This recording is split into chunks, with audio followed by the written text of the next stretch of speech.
దేవునికి మహిమ కలుగునుగాక. యేసుక్రీస్తు ప్రభువు సిలువలో పలికిన 7 మాటలలో 5వ మాట మనం ధ్యానం చేద్దాం.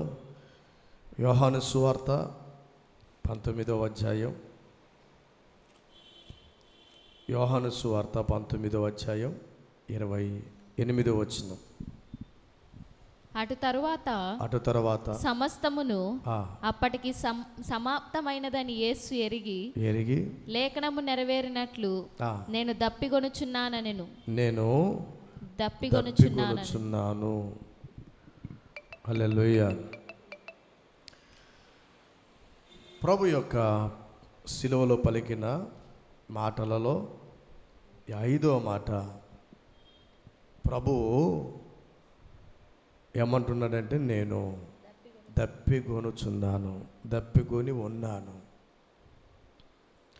దేవుని సంగమా, ఈ 5వ మాటలో మనం ధ్యానించడానికి ముందుగా క్రీస్తు యొక్క సిలువ సందర్భాన్ని మీకు జ్ఞాపకం చేస్తాను. ప్రభువు సిలువలో మరణించక మునుపు, అంటే ఈ మాట తర్వాత ఇంకో 2 మాటలు మాట్లాడి రమారమి 3 గంటల టైంలో ప్రభు మరణించక మునుపు, అప్పటి వరకు, అంటే ఈ మాట చెప్పేంత వరకు ఇంచుమించుగా సిలువ మీద ప్రభువు 18 గంటలు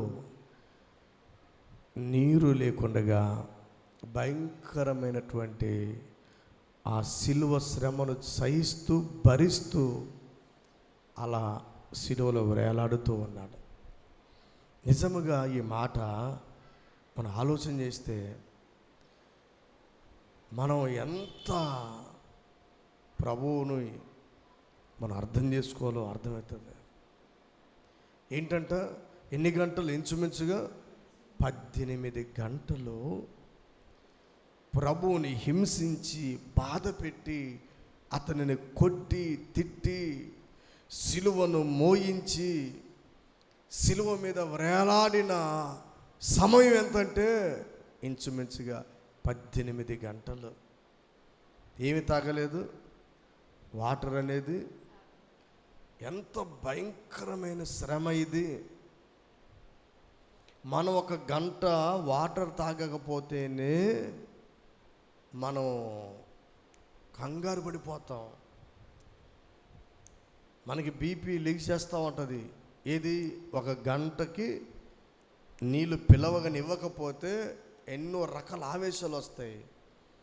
ప్రభువైతే ఇంచుమించుగా 18 గంటలు నీళ్లు లేకుండగా శ్రమ పడుతూ సిలువలో అలా వేలాడుతూ ఉన్నాడు.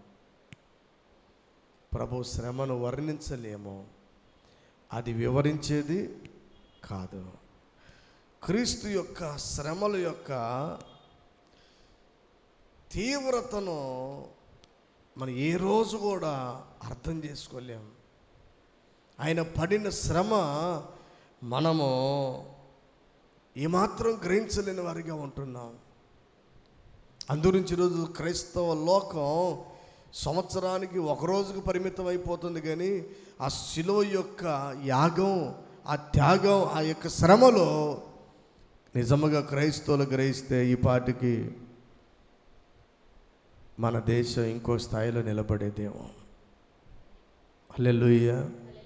ఈరోజు ఇన్ని లక్షల మంది, ఇన్ని కోట్ల మంది నిలువెచ్చగా మారేవారు కారేమో. బాప్తిసం తీసుకున్నవాడు తిరిగి మళ్ళీ 4 నెలలకు 5 నెలలకు 1 సంవత్సరానికి మళ్ళీ పాపములోకి, లోకములోకి వెళ్ళటానికి ఛాన్స్ ఉండేది కాదేమో. ఏమర్థం కావట్లేదంటే ప్రభు యొక్క శ్రమ అర్థం కావట్లే. యేసు ప్రభు 5వ మాటలో మాట్లాడుతున్న మాట, నేను దప్పిగొనుచున్నాను. ఈ దప్పిక ఆయన ఏదో కడుపు నిండా తాగి హాయిగా సుఖంగా సౌఖ్యంగా ఉండటం కొరకు కాదు. ఈ దప్పిక, ఏ దప్పిక ఎవరి కొరకు అంటే, ఇక్కడ కూర్చున్న నా కొరకు, అనేకమైన ఆత్మల కొరకైన, సంఘము కొరకైన దప్పిక. ఈ దప్పిక ఆయన ఒక గ్లాసు నీళ్ళ కొరకు కాదు బాధ. ఆ శ్రమ ఏదో ఒక బాటిల్ వాటర్ కొరకు కాదు. అది శారీరకమైన దాహం కాదు. అది ఏ దాహం అంటే నీ కొరకు నా కొరకు ఇంకా సిలువలో పరితపిస్తూ దప్పికొంటున్నాడు. హల్లెలూయా. సృష్టికర్త అయిన దేవుడు, ఆయన ద్వారానే సమస్తమును సృష్టించబడింది. ఆయన ఒక్క మాట సెలవిస్తే ఎన్నో అద్భుతాలు జరిగినవి. ఆయన తన సేవకుల ద్వారా ఎన్నో ఆశ్చర్యమైన కార్యాలు, ఎడారిలో నీటి ఊటలను కలిగించిన ఆ దేవుడే సిలువలో ఈరోజు నీ కొరకు నా కొరకు ఆత్మ సంబంధముగా నీ కొరకు దప్పికతో ఉన్నాడు. స్తోత్రం చెప్పుదామా? ఎవరి కొరకు ఇదంతా అంటే మన నిమిత్తమే. ఎవరి నిమిత్తం? మన కొరకే ఈ దాహం. ఒకనాడు బావి దగ్గరికి వెళితే అందరూ అనుకున్నారు, ప్రభువు యాకోబు బావి దగ్గరికి వెళ్ళాడంటే నీళ్ళ కొరకు వెళ్ళాడేమో అనుకున్నాడు. ఆయన దప్పిక, ఏ దప్పిక? నశించిపోతున్న వారి కొరకైన దప్పిక. లోకములో, పాపములో, శాపములో పడిపోయి దేవునికి దూరముగా ఉంటూ, లోకములో దేవుడు భయం లేకుండా విచ్చలవిడిగా బ్రతికి నరకానికి వెళ్ళిపోతున్న నీ కొర్రకే ప్రభు యొక్క ఈ సిలువలో 18 గంటలుగా దాహముతో అలమటిస్తున్నది, దప్పికతో కేకలు వేస్తున్నది, నేను దప్పికొనుచున్నాను. ఆ మాట అడిగిన ఈ దప్పికను నీవు తీర్చగలుగుతావా? ఈ దప్పికను నీవు తీర్చగలుగుతావా? ఒకనాడు సమరయ స్త్రీ ప్రభు యొక్క దప్పికను తీర్చింది. ఒకనాడు పాపాత్మురైన స్త్రీ యేసయ్య దప్పికను తీర్చింది. ఒక సుంకరి తీర్చాడు, ఒక జక్కయ్య తీర్చాడు, ఎందరో కోకలలుగా ప్రభు యొక్క దప్పికను తీర్చారు. మరి నీవు ఈరోజు ప్రభు దప్పికను తీర్చగలిగిన వాళ్ళు ఎవరున్నారు? మనుషులకైతే ఇప్పుడు ఎండాకాలం వస్తుంది, రోడ్ల మీద ఏం చేస్తారు అందరూ? చలివేంద్రాలు పెడతారు. మనిషికి నీళ్ళు ఇస్తడం నేర్చుకున్నాడు, మనిషికి ఆహారం పెట్టడం నేర్చుకున్నాడు, కానీ నీ కొరకు దప్పికతో ఉన్న ప్రభువుకి ఆ దప్పికను తీర్చలేని నీవు ఎంత నువ్వు ఆలోచన చేయాలి. అందరికీ నువ్వు పలు రకాలుగా వారిని బలపరుస్తున్నావు, వారిని తృప్తిపరుస్తున్నావు, కానీ నీ కొరకు సిలువలో వేలాడి మరణించిన ప్రభు యొక్క దప్పికను నువ్వు తీర్చగలవా? ఈ దప్పికలో ఎంత శ్రమ ఉందో, ఆ దప్పిక శ్రమతో కూడిన దప్పిక. హల్లెలూయా. చెప్పండి, ఏ దప్పిక అది? శ్రమ. 18 గంటలుగా సిలువ మీద వేలాడి, అంతకుముందు కొన్ని గంటలుగా యేసు ప్రభును బాధించి వేధించి పలు రకాలుగా ఇంత శ్రమను ఎవరి కొరకు, ఈ దాహము ఎవరి కొరకు అంటే నీ కొరకే. కొన్ని మాటలు చదివించ చూడండి. మనకు ప్రభు చూపిన మాదిరి, ఆయన ప్రభు మనకు చూపెట్టిన మాదిరి పేతురు రాసిన పత్రిక 4:13, 4వ అధ్యాయం 13. క్రీస్తు మహిమ బయలుపరచబడినప్పుడు మీరు మహా ఆనందముతో సంతోషించు నిమిత్తము క్రీస్తు శ్రమలలో మీరు పాలివారై ఉన్నంతగా సంతోషించుడి. హల్లెలూయా. ఏ శ్రమలంట? యేసయ్య శ్రమలలో ఏం చేశాడంట? శ్రమలలో కూడా నీ కొరకు నా కొరకే ఆలోచించాడు. ఆ భయంకరమైన శ్రమలలో కూడా ప్రభువు నీ కొరకే పరితపించాడు. ఆయన మాదిరి ఎంత గొప్పదో. పిల్లలు కొంచెం లేట్ అయితేనే తల్లిదండ్రులు కేకలేస్తాయి దినాలు, భర్త లేట్ వస్తే భార్య అరిచే దినాలు. కానీ ప్రభు నీ కొరకు ఎన్ని సంవత్సరాలుగా ఆ శ్రమను భరిస్తూ దప్పికతో ఎదురు చూస్తున్నాడు. మాట చదవని పేతురు రాసిన అదే పత్రిక 2:23. ఆయన చూపెట్టిన మాదిరి ఆయన శ్రమ పడ్డాడు నీ కొరకే. ఆయన దూషింపబడి బదులు దూషింపలేదు, ఆయన శ్రమ పెట్టబడి బెదిరింపక. చూసారా, శ్రమలు వస్తున్నప్పుడు ఆయన ఏం చేయలేదంట, బెదిరింపక తన్ను తానే ఏం చేసుకున్నాడు, అప్పగించుకున్నాడు. ఎంత గొప్ప మాదిరి. ఇదంతా ఎవరి కొరకు? ఈ శ్రమలు ఎవరి కొరకంటే నా కొరకే.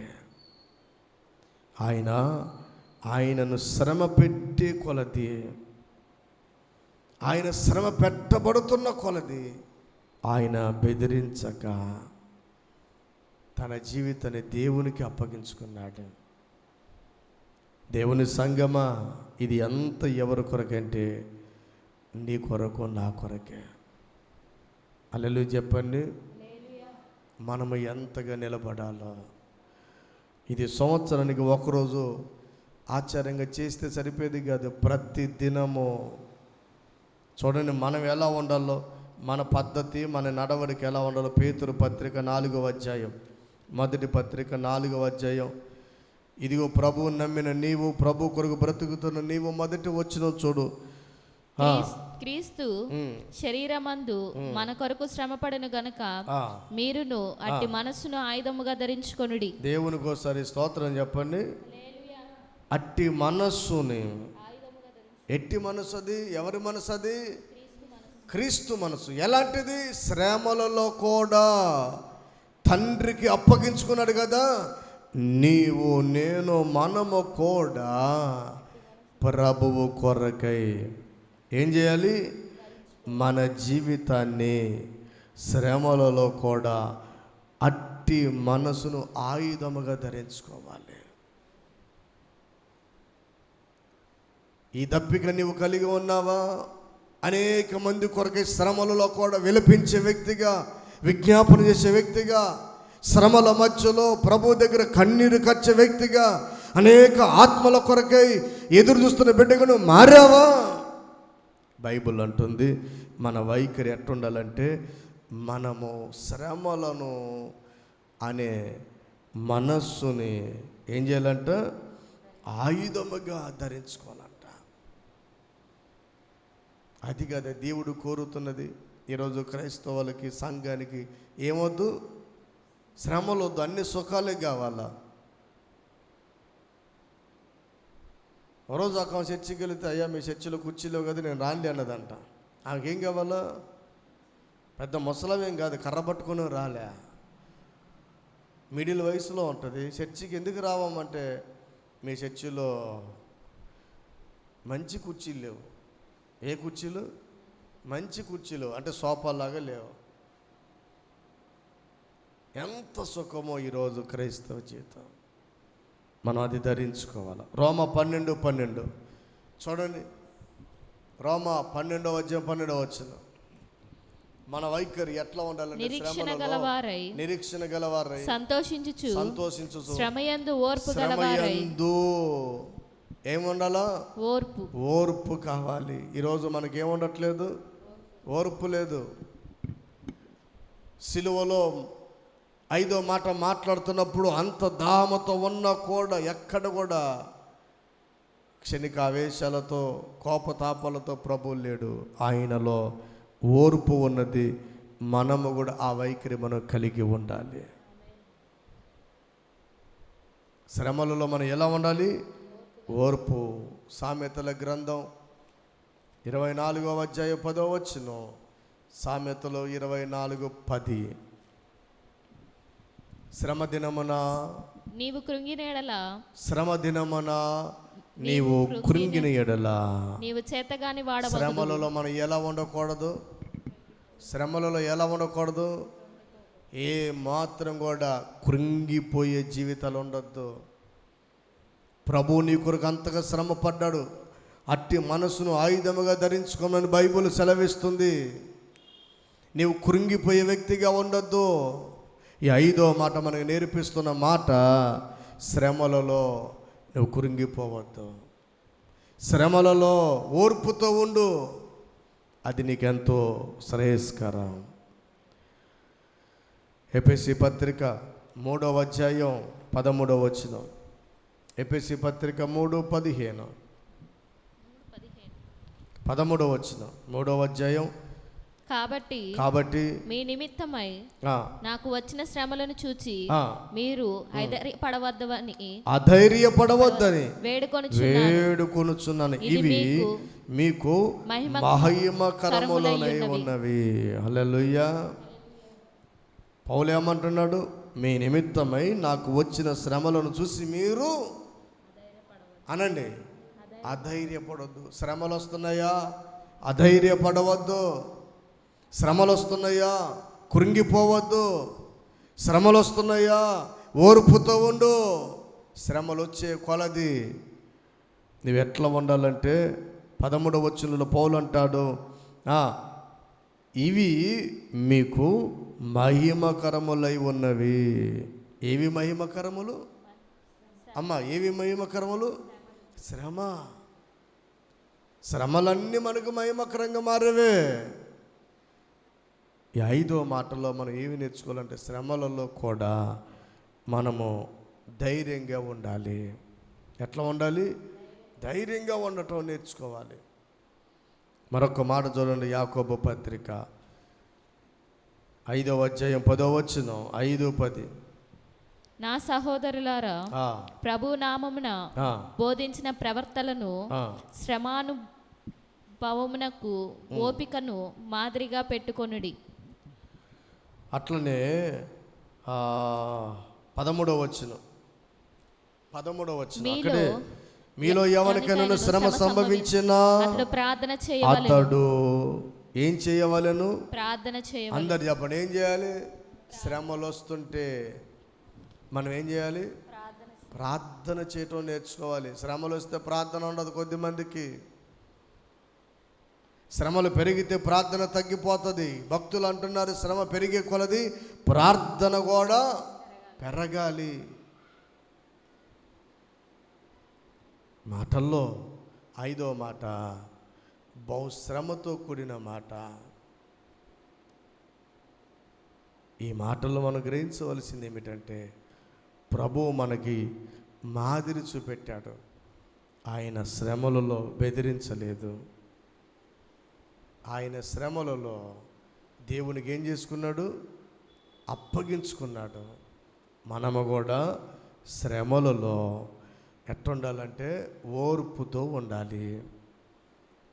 శ్రమలు కలుగుతున్నప్పుడు మనం కృంగిపోవద్దు. శ్రమలు కలుగుతున్నప్పుడు మనం ధైర్యంగా ఉండాలి. శ్రమలు కలుగుతున్నప్పుడే మరెక్కువగా ప్రార్థన చేయాలి.